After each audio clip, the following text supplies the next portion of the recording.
अच्छा भक्तीचा 22वां दिवस 22 वर्ष परिपूर्ण आहे हनुमान होतो भक्ती जन्मेजय पोषण त्यानंतर कानकाचे याच्यावरती याच्याने उत्तम विषय आहे उत्तम बोलणे बोला काय म्हणता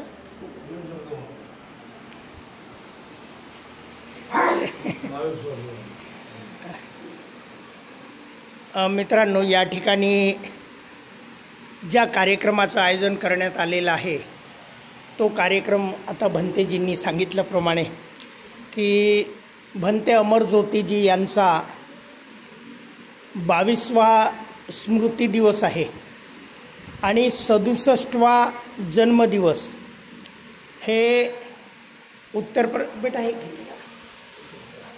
तर हे वाटलंच ठीक आहे. तर हे प्रदेशातील मी यांच्याविषयी थोडक्यात माहिती की आपण जागतिक कीर्तीचे जे भगवंत आणि कौशल्यांची जी भक्ती आहेत यांच्या सानिध्यात रेल्वे स्टेशनवर म्हणजे जी माहिती आहे की रेल्वे स्टेशनवर यांची भेट झाली आणि हे त्या दरम्यान हे नागा साधू असल्याची माहिती आणि नागा साधू असताना भंते आनंद कौशल्यांची भेट झाली आणि त्यांना ते आश्चर्य वाटलं की हा तरुण पोरगा एकदम लहान वयात हा नागा साधू झाला यामागची काय पार्श्वभूमी त्यांना ते काही सांगता आले नाही.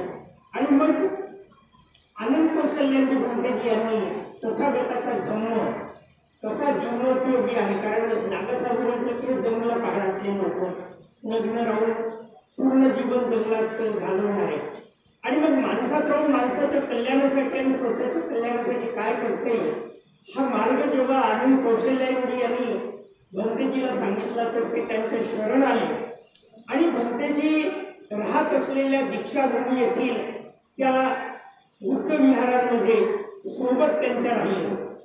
माझा त्यांच्याशी जो आलेला संबंध असा आहे की त्यानंतर ते भंते आनंद कौशल्यांजी यांना त्या तत्कालीन जी दीक्षाभूमी स्मारक समिती आहे यांनी षडयंत्र करून त्यांना भंतेजींना जेव्हा हाकलून लावलं एक संरक्षित नावाचा एक भंतेजी त्यांच्याच विरोधात करून त्यांना हाकललं आणि ते धंतुली येथील मेश्राम यांच्या घरी निवासस्थानी होते आणि त्या मेश्रामकडे निवासस्थानी राहत असताना माझा संबंध त्यावेळेस आला आणि त्यानंतर मग ते बुद्धभूमी खैरीला गेले. खैरीला मग त्यांनी ते विहार वगैरे बांधला सर्वांना प्रवास माहिती होता. त्यानंतर हे भंतेजी इथे आले इथल्या काही लोकांशी संपर्कात आले. इथे जे घर आहे आणि नवीन कैलाशनगर बसायचं होतं याला वसंतनगर बसणं होतं तर बरेचशा लोकांना कैलाशनगर आहे की वसंतनगर हेच कळत नव्हतं म्हणून याला वसंतनगर विहार समजल्या जायचं आणि समजल्या जायचं. त्या ढोळे आहे अजूनही त्या प्रमुख आहेत ज्यांनी मग भंतेजींना आश्रम दिला आणि इथं मग भंतेजींनी एक प्रेस काढली होती. हे जे ठिकाण आहे इथं प्रेस होती आणि त्यांनी त्या पेपर एक काढला होता. त्या पेपरचं काय नाव देशना स्मृती हा देशना स्मृती हा पेपर काढ इथं त्यावेळेस सोबत असलेले आता कारण मग इथे त्यांनी प्रवास सुरू असताना त्यांनी हिवरीनगर आता सत्यवानी मिश्रम आहेत त्या विहाराचं जे सांभाळतात तर सत्यवानी मिश्रम त्या ठिकाणी ते राहतात ते विहार हिवरीनगरचं सुद्धा त्यांनी ती जागा बांधून आणि त्याला एक चांगले ते वसंतनगरचं ते त्यावेळेस म्हणजे इथं मग त्या जागेवर जेव्हा त्या शेंडेंनी 100 बाय 100 जागा अलॉट केली त्यांना दान दिले आणि मग विहार बांधलं तर या एरियातल्या परिसरातली गुंडा गर्दी सुरू होती. भंतेजींवर अटॅक होण्याचे प्रसंग जेव्हा यायचे तर मग भंतेजींनी जुडो कराट्याचे क्लासेस इथं भरवणं सुरू केलं. माझ्या तुम्ही त्यावेळेचा अनुयायी आहे की कराट्याचे मग क्लासेस आणि मग इथं पोरबारा येणं सुरू जेव्हा झाले तर मग बाकीच्यांचे थोडेसे धाबे दरम्यानले अनुमुक्त बंद झाला आणि मग त्यांचा प्रवास सुरू झाल्यानंतर मग भंतेजी वगैरे निधन झाल्यावर इथं जीवन ज्योती त्यांच्या अनुयायी आत्ताही इथं त्या भंतेजीच्याच नावाने एक वस्ती वसवली अमरज्योती नगर म्हणून या बेलकरोड रोडवर तिथं विहार आहे. मग महादेव तिथं त्यांनी तो बांधलं. त्या भंतेजीला काही लोकांनी मग त्रास दिल्यामुळे ते गेले आणि मग भंतेजीला आग्रास्तव आमचे भंते डॉक्टर धम्मोदय आले. त्यांनी धम्मोदयच्या उपस्थितीत मार्गदर्शनात आपल्या सर्वांच्या सहकार्याने जे काही प्रवास आपल्याला माहिती आहे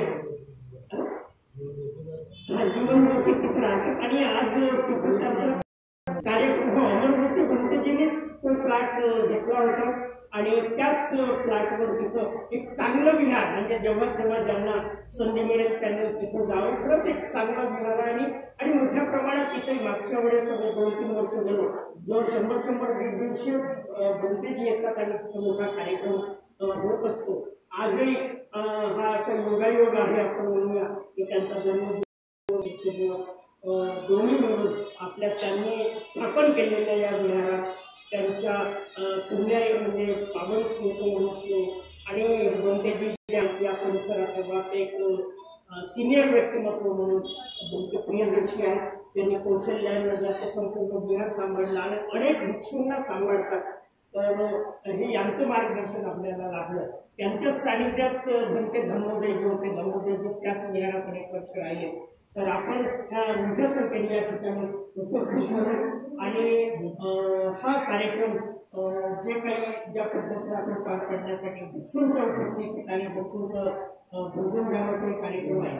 मी एक त्यांचा सहकारी म्हणून त्यावेळेचा आणि आजही त्यांचं जे तथागत धर्मप्रचार संघ जो आहे तो अजूनही तो संघ त्याच्या अध्यक्षतेत मी त्यातला मेंबर आहे आणि ते तिथलं हिवरीनगरचं अगदी व्यवस्थितपणे त्यांच्या मार्गदर्शनात सत्यवानजी यांच्या मार्गदर्शनात समजा सुरू आहे. आपण भंतेजीच्या माध्यमातून घराची या निमित्तानं त्यांच्याविषयी 2 शब्द सांगण्याची संधी दिली त्याबद्दल मी भंतेजीचं आपल्या सर्वांचं धन्यवाद.